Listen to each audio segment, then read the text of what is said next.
ئادار مانگی سێ کە یەکێکە لەو مانگانەی زۆرترین بەرواری ڕووداوی ناخۆشی بۆ کورد تێدایە و ئەوەی تەنیا لە ڕۆژەکانی ئەو مانگەدا و لە دەیان ساڵی ڕابردوو بەسەر کورددا هاتووە ڕەنگە بەسەر هیچ گەلێکی دیکەدا نەهات بێت.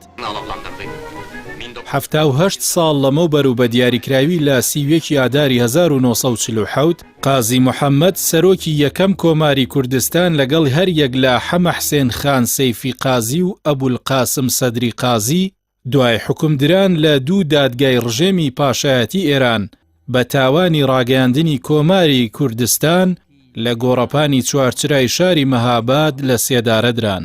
ئەم ڕووداوە مێژوویە کۆتایی بە کۆماری کوردستان هێنا لەلایەن ڕژێمی پاشایەتی ئەو کاتی ئێران.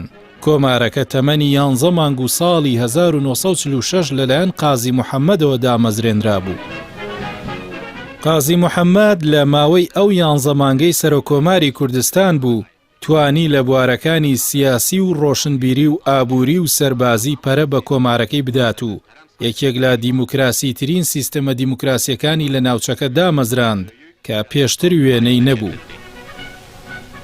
ڕووداوێکی دیکەی مێژووی کە لە کۆتایی مانگی ئادار گەلی کورد تۆماری کرد کۆڕەو بوو. ئەم کۆڕەوە لە سیوێکی ئاداری 1991 ڕوویدا و دوا بە دوای ڕاپەڕینی گەلی کورد لە حوتی هەمان مانگی ئەو ساڵەدا بوو بۆ لە ترسی کاردانەوە و بۆ ڕەتکردنەوەی ژیان لە دژی ڕژێمی بەعسی ئەو کاتەی عێراق بوو. نزیکەی 10 ڕۆژ دوای ڕاپەڕین و ئازادکردنی زۆربەی شارەکانی باشووری کوردستان لە دەستی ڕژێمی بەعس سوپایە ئەو کاتی عێراق لە ئاسمان و زەویەوە هێرشی پێچەوانەی دژی گەلی کورد دەست پێ کرد.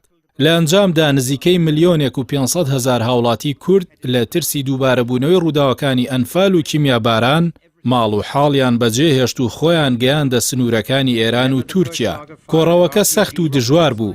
منداڵ و پیر و پەککەوتە زۆرترین ئازاریان چاشت بەهۆی نەبوونی خۆراک و چارەسەری پزیشکی و سەرما و نەکردنەوەی دەواازە سنووریەکانەوە لەلایەن تورکیاوە هەزاران کەس گیانیان لەدەستدا.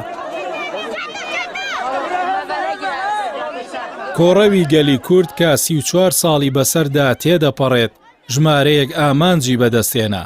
گرنگترینیان ڕەتکردنەوەی حکم و هەژمونی ڕژێمی دیکتاتۆری ئەو کاتی عێراق بوو. هاوکات دوای کۆڕە و چەندین بڕیاری جیهانی لە بەرژەوەندی مانەوەی گەلی کورد دەرکران وەک بڕیاری 688 لەلایەن ئەنجومەنی ئاسایشی نێودەوڵەتیەوە کە تێیدا بڕیاردرا ناوچەیەکی ئارام لە سەروی هێڵی 36ەوە بۆ کورد دابنرێت.